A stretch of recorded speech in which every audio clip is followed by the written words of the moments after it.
Okay, great. Great. So I just want to welcome everyone to the fall launch of the MFA Interior Design talks. So we are so glad you could join us after this nor'easter this morning, and hopefully everyone got home safely to their Zoom spaces. I'm the director of the MFA Interior Design program, Michelle Gorman, and it's great excitement to kick off the talks with our dear colleague, Eva Perez de Vega, who's teaching this semester for the first time within the program.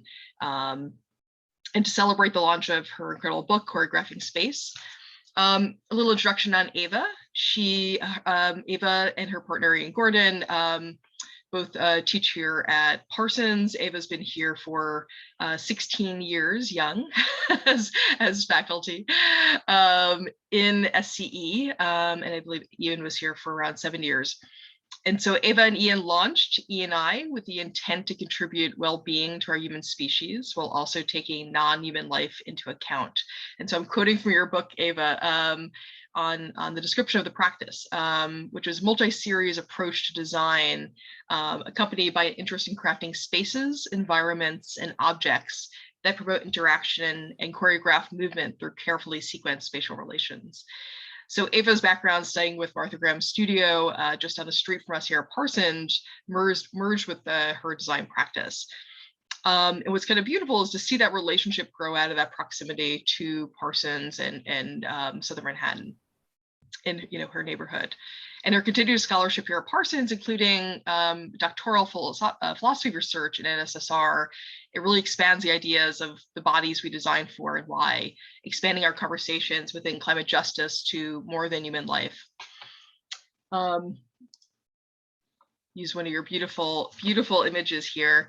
And so the process of shifting power and making space for other intelligences within the built environment is really made visible in the project proposals. Spaces where cougars that once occupied Southern New York are encouraged to occupy and flourish once again. Climate justice here addresses who we have not considered in our climate mitigation design strategies and policies. And through flattening the hierarchies between animal species in our built environment, Eva and Ian link larger philosophical discussions to ask who we are mitigating the climate crisis for and who we are impacting and displacing within our design choices. And I would like to say, this is a really difficult semester to have in-person events. And so we're experimenting and trying something pretty radical. On Friday, we'll have a companion performance with our co-taught interior representation analysis course Friday at noon in the street shed in front of 13 East 13th Street, where Kim Jones will be performing for movement migration with the students' drawings, and they'll be installed within the street shed there. So the programming is open to everyone. We hope you can attend. It's a live sketching session, so bring your pencil and your sketchbook. And I will pass it on to Eva. And thank you so much for sharing this really special occasion with us. This is a really important and beautiful kind of publication after this past year. So pass it on to you. Thank you so much, Michelle. Really, appreciate you launching. Literally, it launches today, so kind of making the space for this talk and this launching event as part of the MFA ID program at Parsons, and also hosting the event on Friday, which is open to everyone. I think could be really a great sort of addition to this more remote, less bodily engaged event. So thank you so much. I'm going to share my screen and let me know if this works out. Hopefully, let's see here.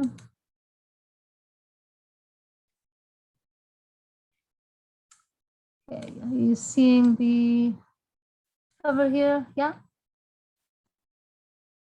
Okay. All right. So yes. Before I start, I also, in addition to thanking Parsons and you, Michelle, for making the space for this, I also want to acknowledge the publishers. So Artifice Press were really on a journey with us for this for quite a few years. They couldn't make it today because they're based in London and the time change. So wanted to kind of thank them in particular Daphne, Anna, and Rachel for the kind of ongoing conversations and lots of back and forth. I'm sure anyone who's published a book, this is my first time, so but it's definitely a journey that you take with the publishers as well. So I'll go right in. I'm definitely not going to take up the full time. It's probably just going to be half hour, 40 minutes. Please feel free to interrupt if needed, or I'm very excited and looking forward to any thoughts any of you might have at the end. So to introduce the book, it's intended as a kind of reflection really around a selection of projects from our collaborative practice as Ecosci Studio that is both retrospective and speculative. So retrospectively, it explores people, the places, the practices that have influenced our projects. But it's also a revisiting that allows us to see new linkages between the works across time, and also to reevaluate their significance within the climate question. So as a sort of more future-oriented kind of speculation, the book also is a reflection on the role of architecture within the context of the climate crisis, and thus proposes post-human scenarios for some projects to support the idea that any reflection on architecture must necessarily involve a reckoning with the ecologies that it replaces and affects. So it opens with this drawing, which provides a kind of conceptual framework for the book. It's a 3D timeline where we explored animal extinctions in relation to the built environment, and the role of art and aesthetics within the public imaginary of non-human animals. I'll return to this in a little more detail in a minute. But the organization basically is these 4 parts, which is a classification that actually emerged from a project that we currently have in Venice as part of the Biennale, that I'll also touch on a little bit later. But to give a kind of overview of the book organization, each chapter opens with a philosophical text that acts as a prelude of sorts to the topics and the questions, and really the reflections that are generated by the projects that follow. After the projects that are in each part, I conclude with this image that Michelle already brought earlier, which we're calling kind of speculative scenarios, where one of the projects is imagined in a future where non-human life, which is now endangered, would be thriving in the future. So they're certainly not intended as kind of nostalgic or apocalyptic scenarios, but rather as affirmative alternatives to kind of current bleak collective imaginary, given the climate crisis of our own making, and really the continued exclusion of non-human life within the built environment. So the book aims to be accessible to many different readers. Its organization actually allows it to be engaged with in very different ways. So one could, here I'm showing the flat content for easier read, but one could be engaged with it at the kind of more philosophical level, just engaging with the texts as an inquiry that focuses, basically frames these 4 component parts seen here, or completely bypass philosophy, right, and enter into the projects themselves and the kind of internal world that every project necessarily has.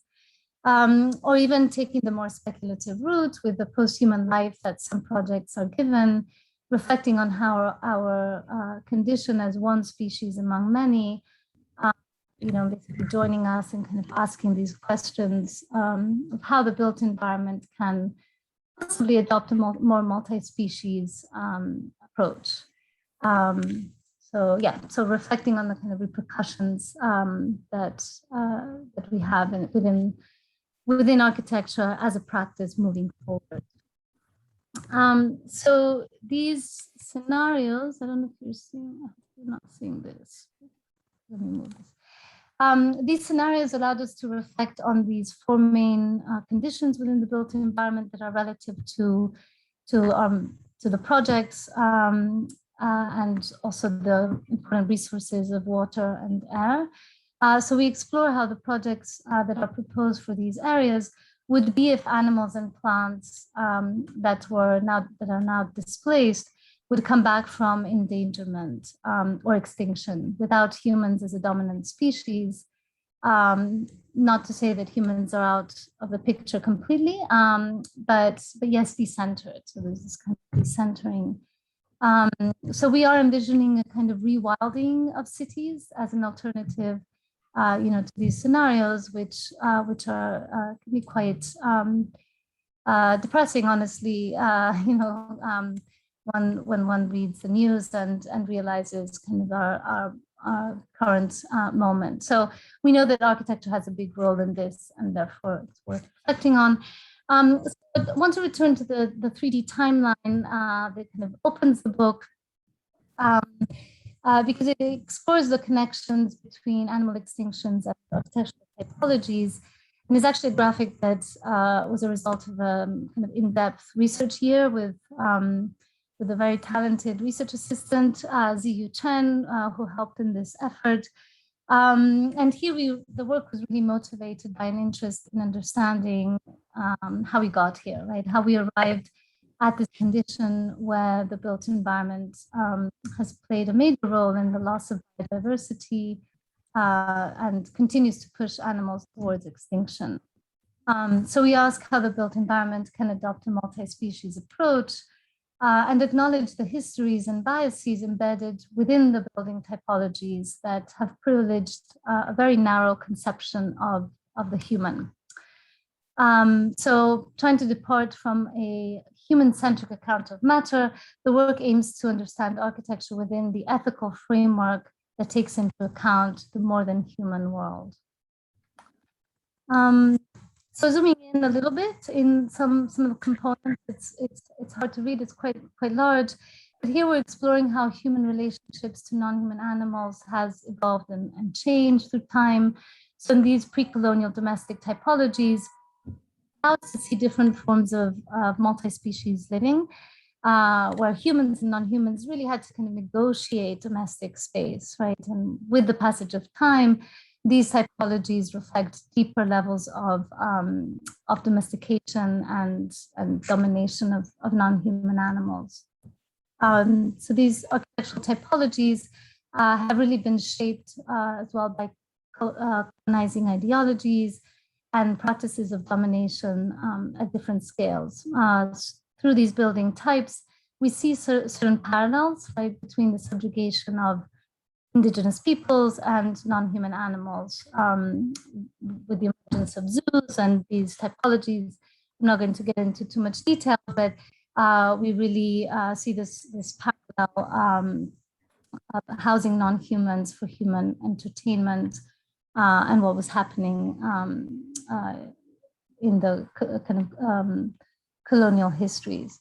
So our role in upholding the human-non-human divides or binary really raises important and I'd say pressing questions, as it does and has legitimized treating animal species and non-human animal species and those associated with it as inferior to humans, right? And it continues to generate structures of oppression that have subjugated large swaths of populations. So we are interested in exploring the kind of unintended consequences also of certain building typologies. Here, there are many examples of adaptation within the built environment, and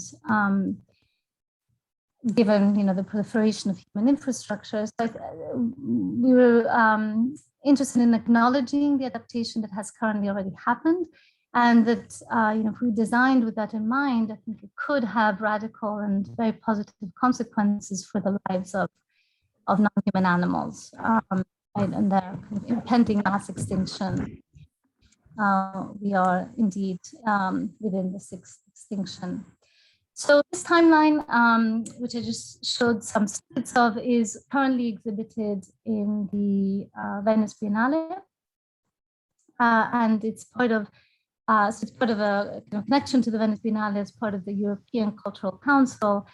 And this is a project that we called Project Speciation, which really speaks to the idea of categorizing as a way of reflecting on the project. So here we were putting projects kind of into species connected by conceptual strands and represented by colored string. And I see Susana here in the audience, who Susana Chinchilla was a big part of this project. Kind of we developed it together, and there were many iterations as well. So actually, just acknowledging that collaboration was really fruitful.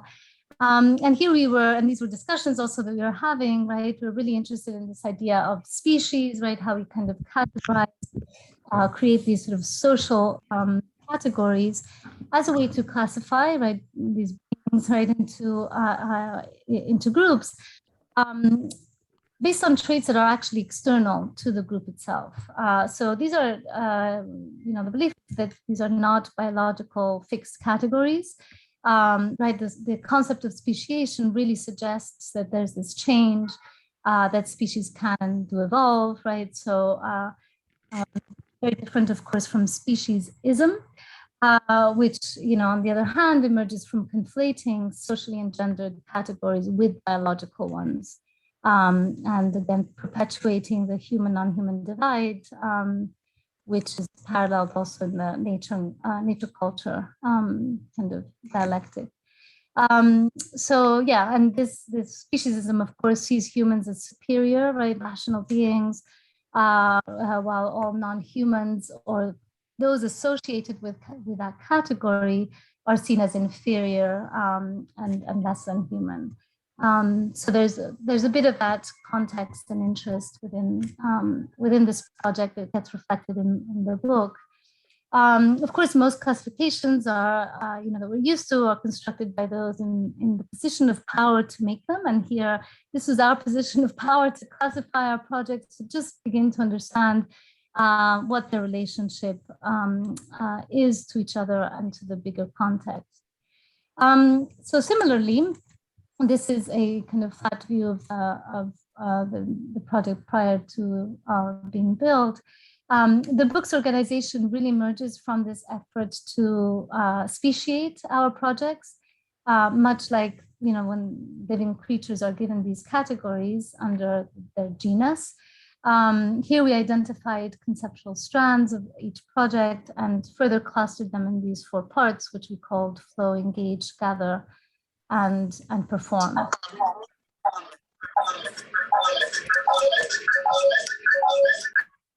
I'll have to mute there. Okay.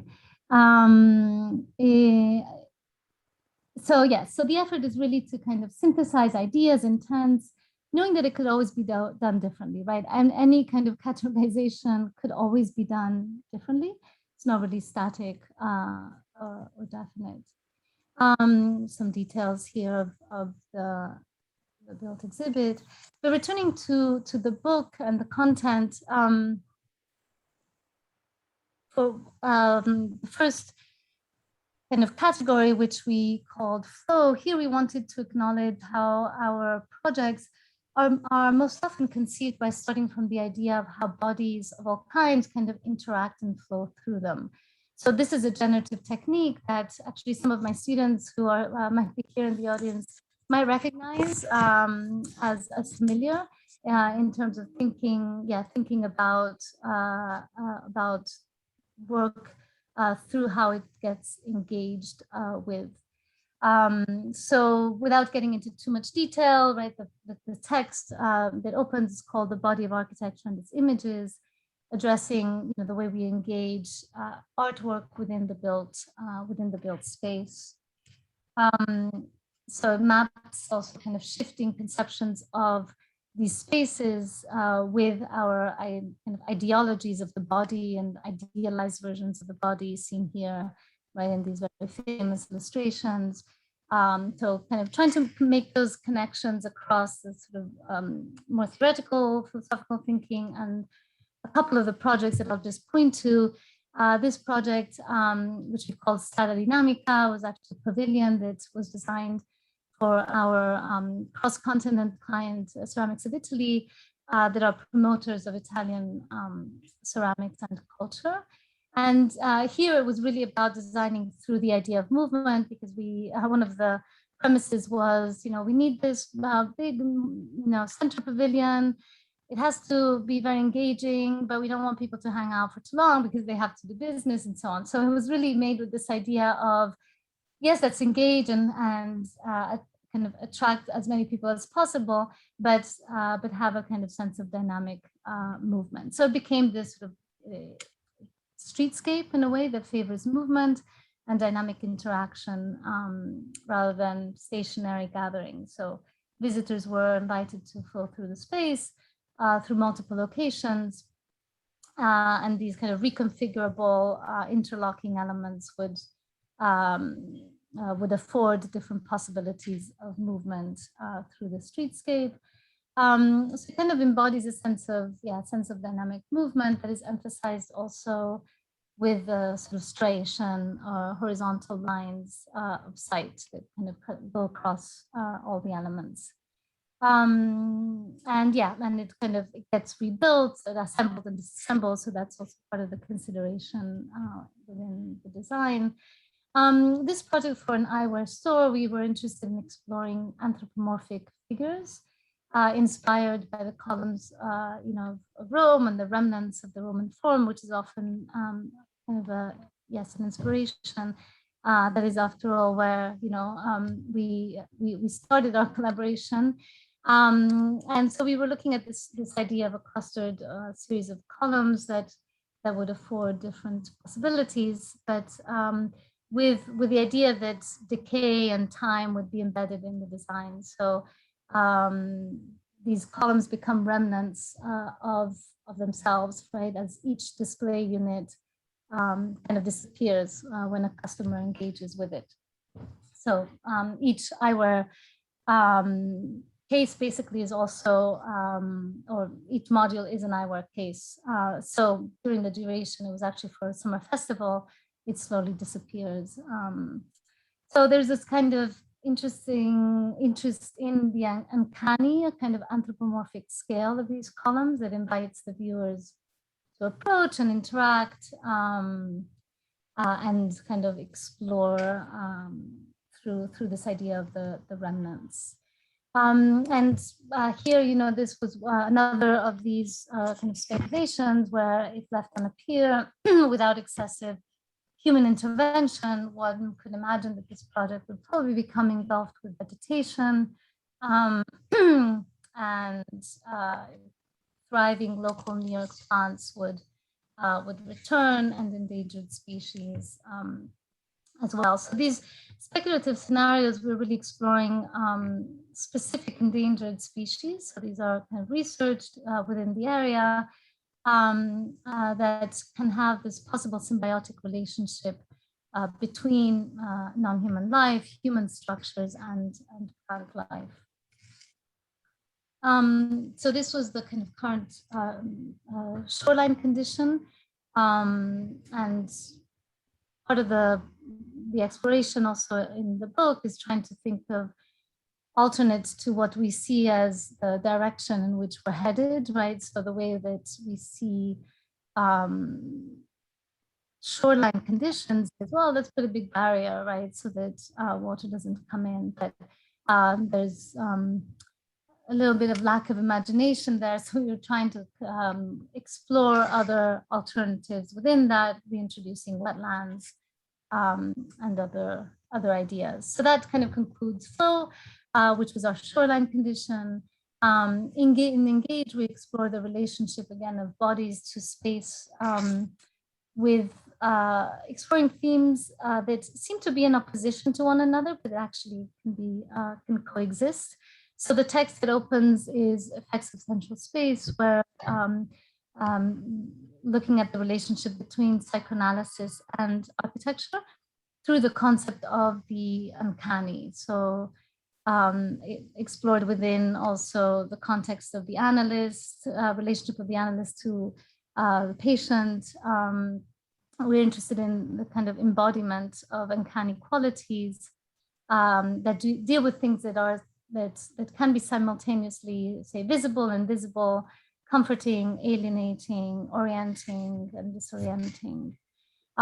These terms might resonate to some of our current MFA interior design students, right? That where we're really exploring these ideas within representation, using terms such as anamorphosis, which implies this kind of distortion of perspective. As seen visually, it's maybe hard to see because it's quite small here on the screen, but through the famous painting by Hans Holbein, with a kind of hidden depiction of the skull that we can only see once we have this kind of distorted perspective. So that's, you know, in a nutshell, kind of the content of that, and connecting it to the projects.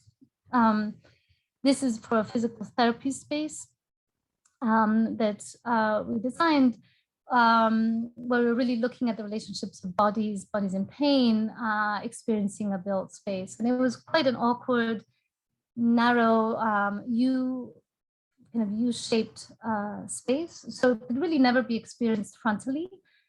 It always had this kind of forced perspective, right? The anamorphic view of the space. So that was really part of the consideration in thinking about what to do here. So we included elements of orientation and as well as disorientation, but these ceiling elements that are with laminated kind of gestures try to connect to the kind of awkward U shape, but also create a sense of kind of comfort, right? And the idea that you can see where you're going, right, through that connection.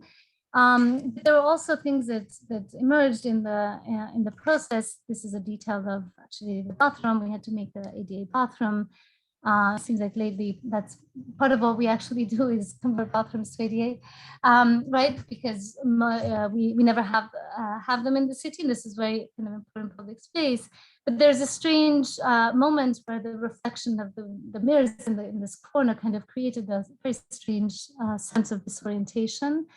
So just kind of bringing in those ideas there. Also another acute perspectival project, which was a proposal. It was shortlisted for this public plaza competition in Chinatown. It was really to design a gateway to Chinatown.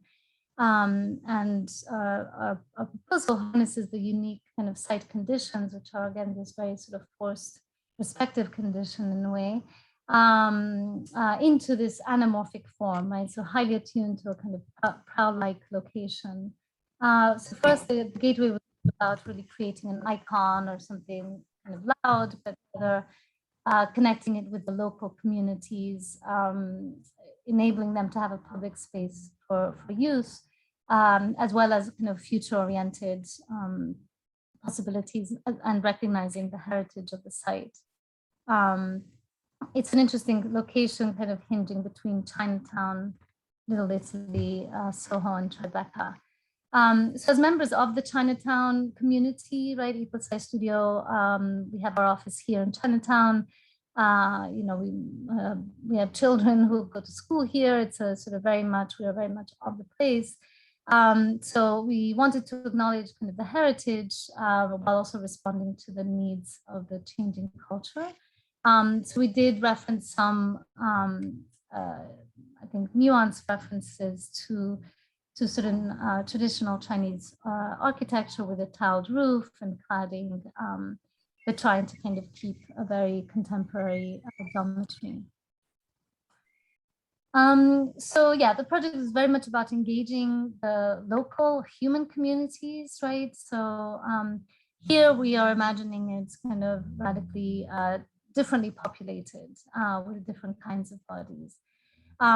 So we feel that in architecture, you know, as in many realms of life, we operate with a very kind of ingrained sort of dualistic, almost speciesist attitude towards other species. So there is this kind of deep-seated assumption that humans are cognitively and morally superior to other animals. And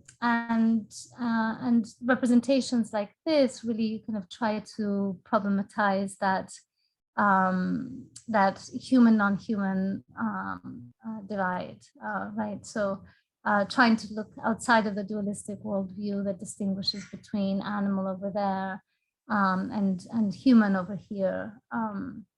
So yeah, so that's part of what this, and again, it's kind of part of that local research. But we see these images as part of a kind of disturbance in a way that involves, speculating here. The almost extinct eastern cougar, right, used to roam around, and short-eared owl as well would return, right, in a kind of future no longer dominated by our presence. So this is currently an inland condition, but it is sited in Canal Street. So we're also kind of imagining it returning to as a shallow canal that connects east and west Manhattan. So that's a kind of inland moment within the book. Gather opens with a text that touches on different topics. It's more about non-linguistic historicity, and the projects related to it are designed, basically projects that relate to this chapter are designed with the belief that architecture can be a vivid materialization of cultural histories without the use of language.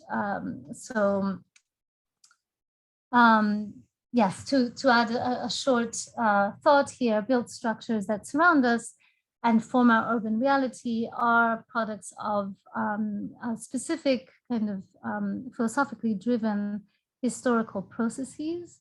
And as such, they are material, it is a material expression of our historicity. So I touch the concept of historicity with William Dilthey.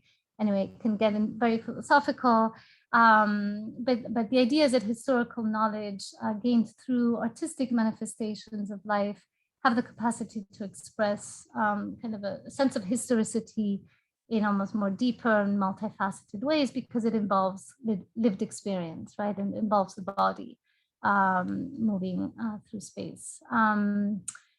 So there's this kind of fuller sensorial involvement in the experience of architecture than in the experience of text. And this is part of the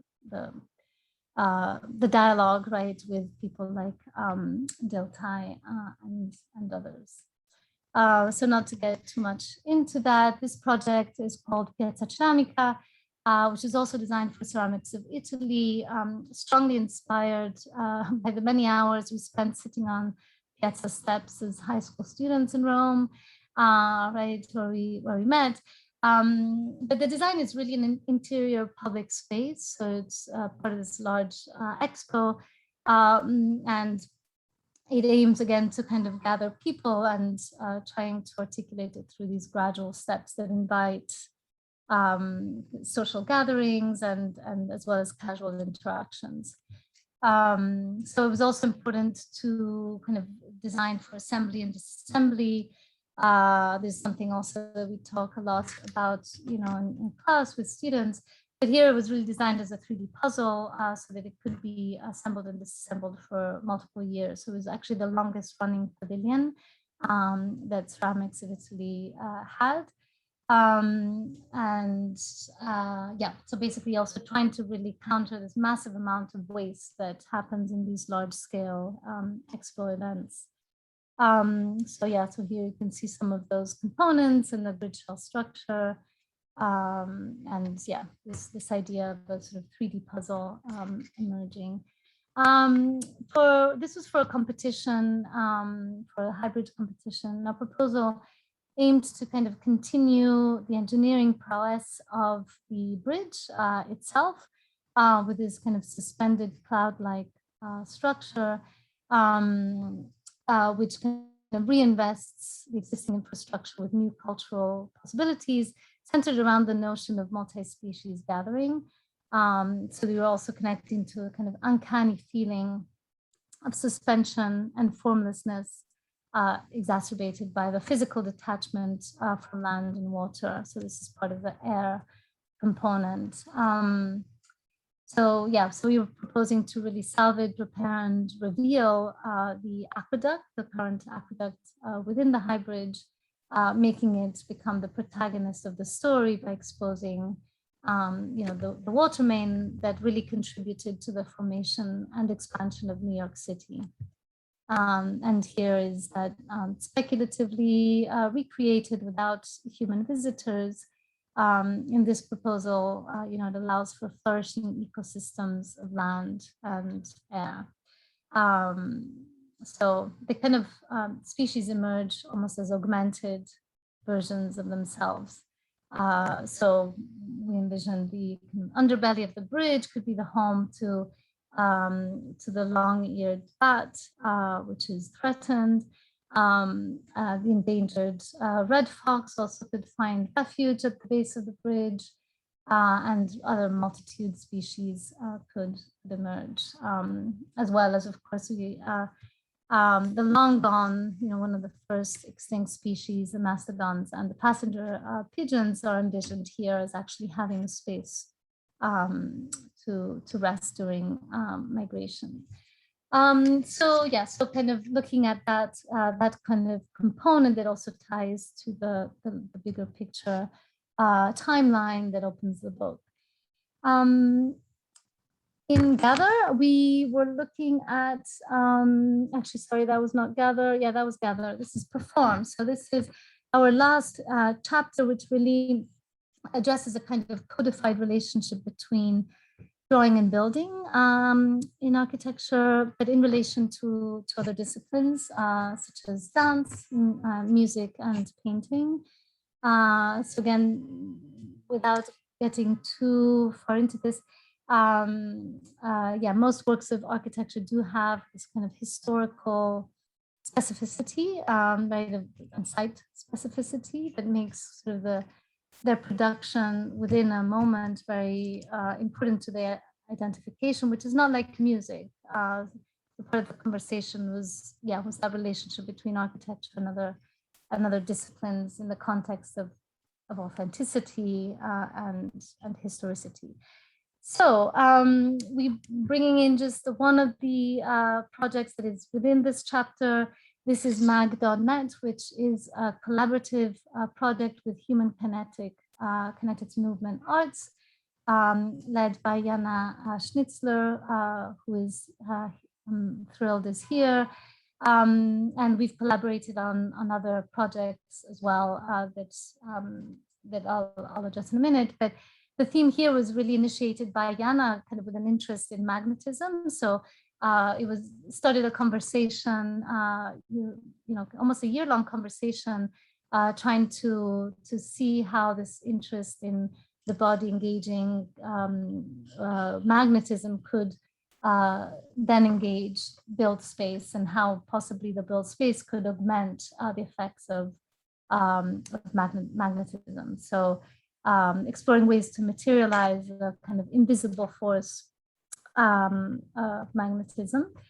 But we soon realized, right, as soon as we started doing a lot of tests, a lot of iterations, and we realized that no matter how potent the magnets are, they're very subtle movements that don't really kind of translate in a large scale within a kind of interior environment. So it could easily be missed. So that was part of the challenge here, really, for the architecture to increase the effect of the performance of the magnetic force between the bodies. So the dancers who were wearing magnets in their costumes would interact with this web-like form that was actually made of off-the-shelf biodegradable material. Well, the paper clips were not biodegradable, but those allowed us to have this kind of magnetic force. So it was an interesting kind of conversation between the visible, the invisible, dance, architecture, and how one can be in dialogue and really augment each other. Lastly, this project was an examination of a strip of land, water, and South Street Seaport, and really trying to actually acknowledge the kind of fraught action of occupying non-human territory below the water surface. This project tried to also foster new ecosystems, right, that could flourish with the submerged walls of the underwater structure, creating habitats for oysters and other mollusks who are a lot of mollusks. I think a number of them have gone to the extinct list actually fairly recently. So anyway, this was kind of part of that conversation. Also in imagining it's sort of within kind of warming seas, the different species that might emerge from freshwater salination of rivers that causes algae bloom and really transforms different territories, as well as allowing us to speculate the return of some creatures that we haven't really seen here. So this is part of the conversation of how to do we interact with territory that is mostly non-human, and if we do, how do we do it, and what are the alternatives, sort of where we're headed, right, and what are possible alternatives. So the kind of the performance of those aspects. So that concludes this chapter in a way. So that gives a kind of broad brushstroke of how the four categories, relate to the text, relate to the projects, and the kind of speculative aspect. The book is also recognition of the influence and kind of engagement of this particular project called Choreographing Space, which was one of our first collaborations. And also just the engagement that both Yin and I have had in movement-related practices that have really traveled in parallel to our architectural work. So of course, design is highly collaborative endeavor, but it's also to some degree the result of our lived experiences, and often tied to disciplines that are tangential to architectural design. And in our case, in my case, it's dance. In Ian's case, it's skateboarding, right? So this project actually brings the two together. It was a design build project. We physically built it ourselves with techniques of skateboard ramps, right? And kind of really engaged in a long dialogue with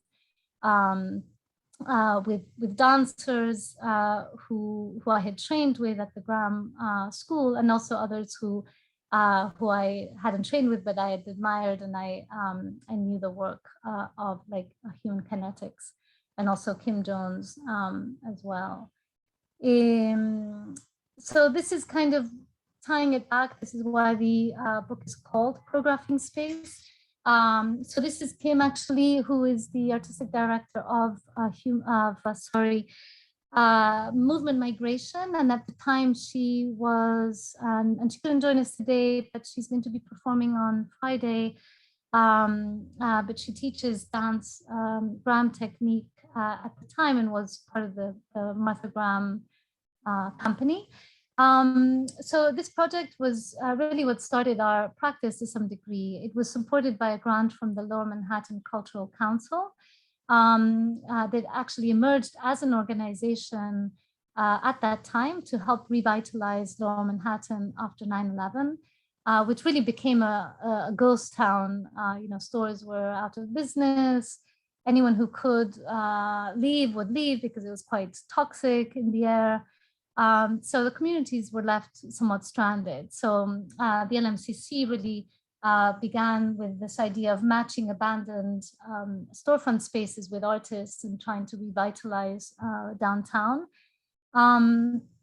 So we got a grant for this project and developed Choreographing Space as an exploration into the overlaps of space, movement, art, performance, and public engagement, and really trying to also bring in these worlds that had been sort of working in parallel. I actually started teaching while I was still training at the Graham School, which was a kind of very bizarre moment, but it really brought the two together. And these are some of the events that that took place at the time. There's still, things we return to, both in terms of the ideas behind it, and also just the people who are involved. So it was really an extraordinary group of both emerging and also established artists in dance, dance choreography, in music composition, costume design, and dance filmmaking. So we had events that would actually start with dance film, then it was a dance performance, and music was composed for these particular events. So this was, I kind of, I guess, as the sort of curator at the time, really bringing in these extraordinary New York-based artists to experiment with us. So here it's shown in construction, already built, but it was a terribly, it was in a terrible physical. The space they gave us was really not looking good at the time. So we had to do quite a bit of work, but we did have a constant dialogue with the dancers who were going to perform.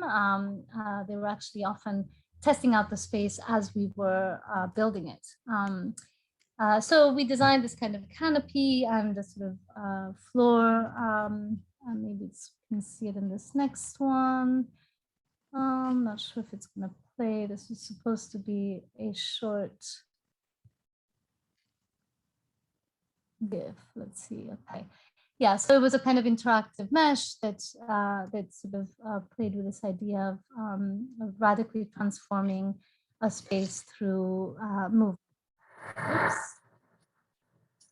And what we were interested here was really also blurring the boundaries between the audience and the performer. And apologies for the quality of this video, but I wanted to show it because it really gives a kind of a feel for how the audience actually becomes performers, right? So this, who's a spectator, who's a spectated, was part of what interested us, and was really became quite quite extraordinary in this particular moment. And I'm bringing it in also as a prelude to the event on Friday that of course has to be much more COVID friendly, because we cannot interact with the dancers in the same way. But that should be an event to look forward to.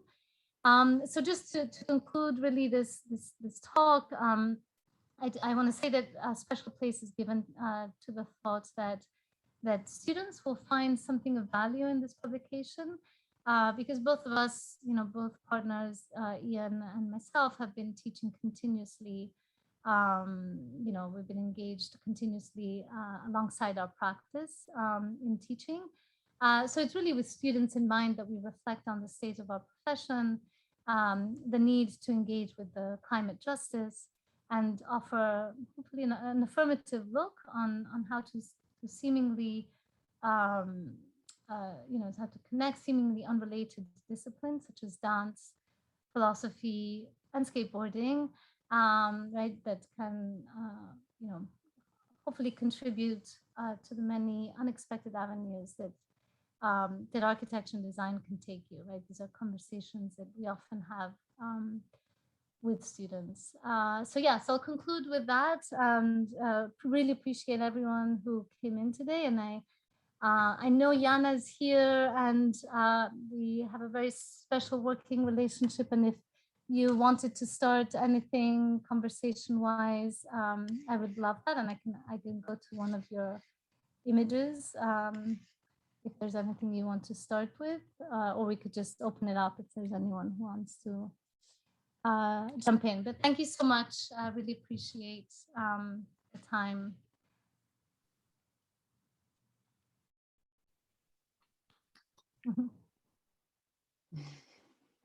Maybe I'll stop sharing actually, and I can't see everyone. Yeah, really interesting, fascinating presentation. Thank you. Thank you, Yana. And I didn't show like the work that actually, Yana works with these really large pieces of fabric. Actually, you can see it behind your screen there. A little bit. Yeah, which are really, you call them movement installations, right? So. Yeah, I mean, like, I would love to say a few words because like it has been such an incredible experience. The performance in that space that you had built. I mean, it's like it was a space already, like when you entered it, it felt like very organic and inviting to movement. And then of course, like, yeah, it was interactive, but it's like really interactive in a sense of a very, as I said, like very inviting way. And you had touched on that before, that it has been like that conversation between us. And I remember you had built this additional element on the opposite wall for us, so that we can kind of like use that in our performance as well. And it was just really a really beautiful and intense has something like this kind of like negative connotation, but I mean it in a very positive sense. Because like also like I saw that on the like the picture you showed with all the people sitting on the floor, and it was just such a packed place for the performance, and I feel like it really, like the air was almost vibrating, and then we were like moving through the space, and it was so like with our really subtle and slow movement, how the space changed so subtly and continuously. It was really an amazing experience. Yeah, exactly. So, and people, they really, and it, even though it doesn't really have the feeling that it was so crowded, but it felt really packed. And it was really, you were close to them and you would sense each other.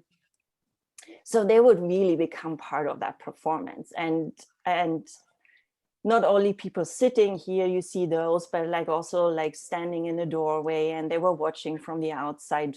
So it was kind of very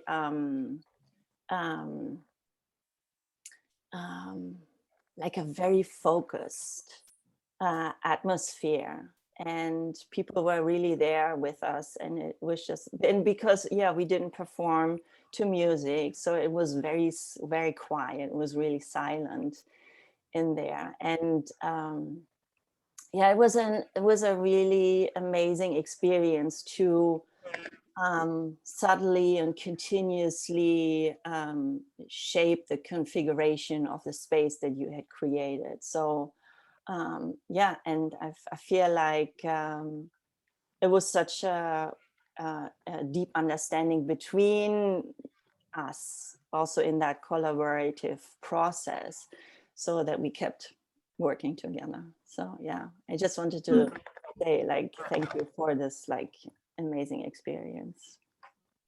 Thank you. Yeah, I mean it's been so fascinating collaborating on the different projects, because you're of course very known for working with these large pieces of fabric. I think in all our collaborations you experimented with another material, right? And it was in the choreographing space it was the mesh. In Magnet it was also this magnetic mesh. So it was kind of interesting to have conversations with you from that. You speak from the perspective of really engaging very viscerally with this material. So it's been kind of wonderful collaboration, and I hope there'll be more in the future. I hope so too. Let's work on that. Yeah. Yeah, thank you, Yana. Sorry, I'm just jumping in here. Ian, hi. Yeah, it was a real joy. I mean, I think what was really wonderful about that whole project, and which also connects back to the book in general, was this idea of learning from other expertise. I think we created a space or an environment, and to have other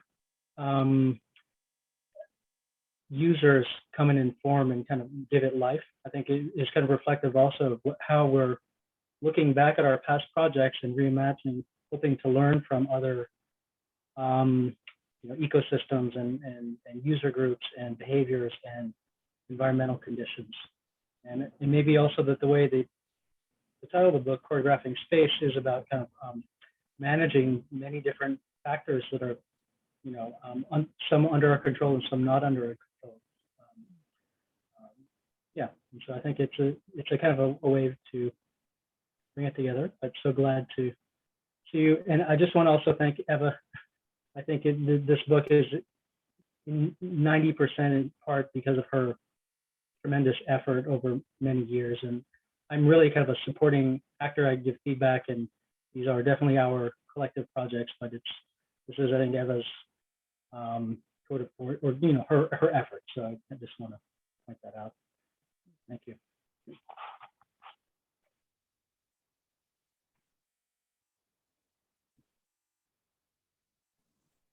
Well, that's very generous, of you, Ian, but also, yeah, I mean, in a way, we have this conversation all the time, but it's also, yeah, when you're sort of in the profession together as a couple also, right? You have to kind of relinquish certain things, and for instance, right, you're definitely on child duty tonight. But yeah, I mean, it's been a long process, right? But there've been so many kind of people really contributing in a way. Of course, it's both our projects and with, even students who are here have been part of them, as well as some of the tangential kind of projects, like the one in Venice, as well. So yeah, it's a very collaborative process for sure. Mm-hmm. Yeah, I don't know. We don't have to hang in here because it's late and it's a Tuesday and we have the week ahead. But happy to hear any other thoughts, comments, questions. David, hi, thank you for coming. Sure. No, thank you for the talk and walking through the kind of diverse set of issues that you're working on.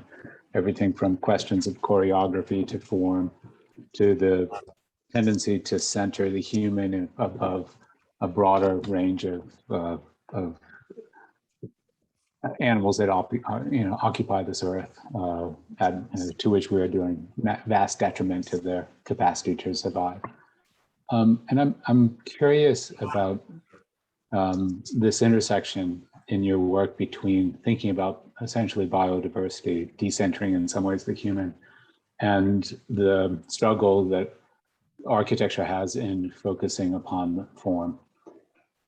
In other words, often one of the challenges in thinking about architecture or interior design from a formal standpoint is that it cuts out the capacity to understand the broader terrestrial impacts of the work we do, particularly from the standpoint of materials, chemicals, and the lingering impact upon changing our climate.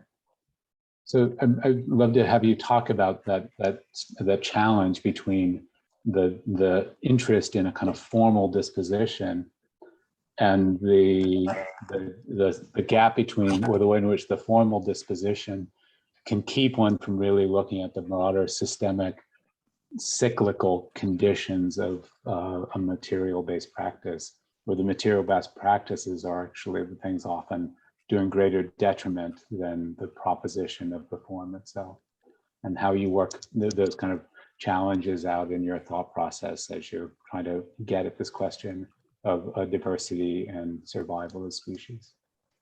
Mm-hmm. Yeah, thank you for that question. I mean, it is definitely a challenge, right? Because one has come to projects with issues, with biases even, and certain interests which can be, maybe dismissed or kind of seen as formal gestures. But I don't think that they're necessarily mutually exclusive, right? I mean, part of the book is actually the kind of that questioning, right? What takes precedent? What do we sort of in the process of responding to a brief or connecting to a client and trying to do justice to the client's needs. Like, how do you negotiate the more pressing issues?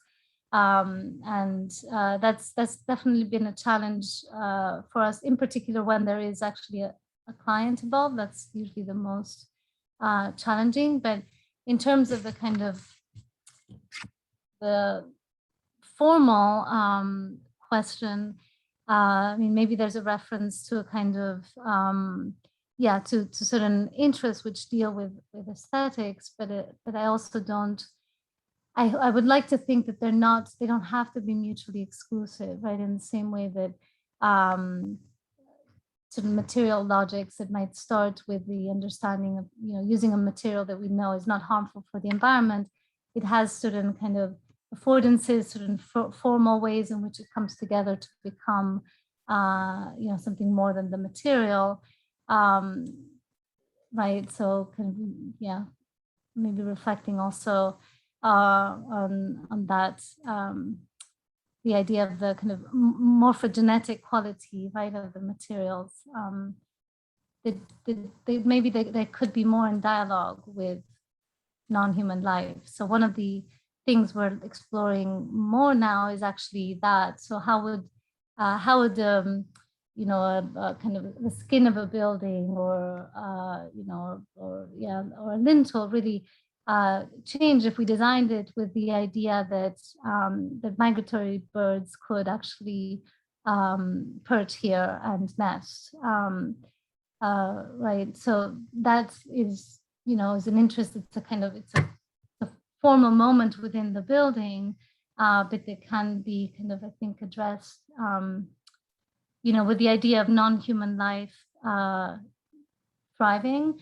So that's part of, actually, there's a further research, particularly looking at birds and bird collisions in New York City, which is a massive issue. And that dialogue, it has a kind of urban presence, right? As soon as you do something to that, it has a urban presence that also has to be addressed. It can't necessarily be secondary. So I think that's where your kind of question was going. I hope I answered it a little bit, but I appreciate it because it is part of what I struggle with as well, and part of why the book was even born, I think.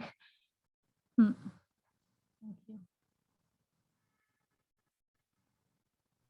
Yeah, I think also that there is a component of temporality in some of the interventions that we're taking. We're thinking of changeability. Like, not everything. I mean, I guess it depends on the project. But some may have a light foot that they may change or be affected by other conditions as they change. I don't know if that's. I mean, I think there's also an ambition, a hope to, or a tendency to act formally. It feels a bit unavoidable when we're kind of creating things, but that, obviously recognizing choices of materials and configurations and adaptability might be some of the strategies for being recognizing some of these other conditions. I don't know. It's a little bit hard to hear you, Ian, actually. I don't know if you have the microphone. I have it. My mic is not. Okay. It's kind of very muffled. Yeah. Sorry. The technical challenge, but I do think the fact that you are, beginning with a kind of decentering of the human experience as the solo experience to consider is really fundamental to then the kind of evolving transformation that happens in your work. In other words, how does it truly embrace not a post-human, occupation by some other that is animalistic, but rather an embrace of a kind of a true diversity and the consequences of choices made in service of an architectural proposition that requires a full-scale understanding of where things are coming from, the entire process of the production of the material, and the consequences of it as it goes to the end of life. And that embrace would completely open up this capacity to be able to really engage the things that you foregrounded at the beginning, which I thought was extraordinarily exciting. Yeah, thank you for that. I think that's also a conversation we have a lot with students now, right? That it's not, you know, it's not enough to just propose a project, right? We have to kind of understand even what is its sort of post-project life, right? Where does it go? Where do these materials go, right? Even in, you know, 100 years, if buildings are sort of designed for a certain amount of time, what happens beyond that? I think that's, yeah, I've seen actually a kind of a shift also in teaching methodologies to really take those things into account, where the materials come from, even, you know, where our model making materials come from, that we don't, very recently, we really didn't give it much thought at Parsons, right? You see blue foam all over the place. But that's, I think, changing, and it has to change more radically, more quickly. Yeah, absolutely. And you're making space for it as well, David. So really appreciate that. I'm looking forward to the climate talks that you've organized. I assume that both you and Ian did the graphic layout of the book. There's a kind of choreography, the way you've organized the book. I don't know if you guys, can you guys hear me? We can hear you. Yeah, so I congratulate you on the layout of the book and the coding of the edge of the book. I'm sure there's logic to the colors of the edges of the book. I thought that was really beautiful.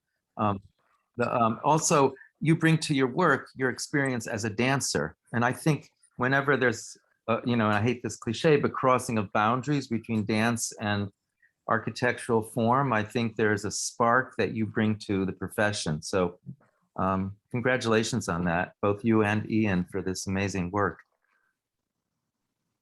Thanks, Alan. It means a lot. Also, you know, coming, you know, from you, I think that it's been an interesting conversation we've had along the years also. And yeah, I appreciate that comment. In terms of the layout of the book, we were we had a manuscript before we started engaging with the publishers. Yeah, and it was a kind of interesting back and forth. We did have you know, the publishers actually in charge of the design of the ultimate, you know, details, but we are part of those details, you know, during the kind of, so we had so many iterations of the colors, right? It's like amazing how something like that can take so long. But we did have, you know, I want to give credit correctly, right? Rachel Flegger from Artifice Press did most of the layout. We gave an initial layout, and then we were very much involved in it. But the organization and all of that, yeah, did come from, you know, the rethinking from the Venice project and those explorations as well.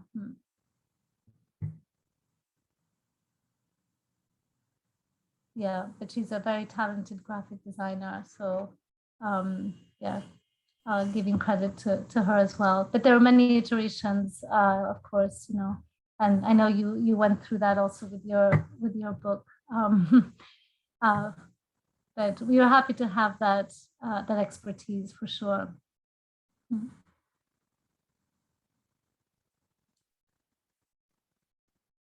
Okay, unless there are any questions or comments, I don't know, Michelle, if you're still there. Maybe she had to. Hi, Okay. sorry.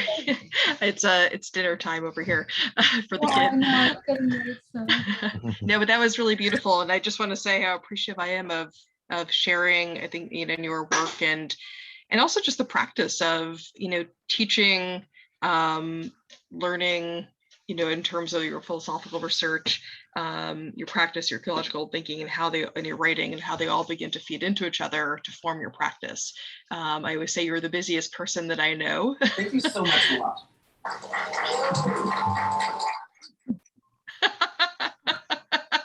That was a perfect cue. But I just want to thank both of you so much for being here and presenting this, and we will, hopefully we'll get to share this recording as well for those who have missed it. But thank you again.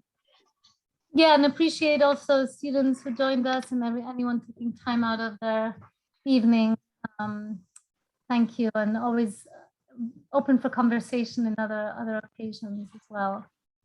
So this Friday, for those of you still on, definitely come. We'll be right in front of 13 West 13th and at noon. And so hopefully we'll see everyone then. All right, thank you everyone for coming. Thank you. Thank you, Michelle. Thank you, everybody. Really appreciate it. Thank you. Thank you, David.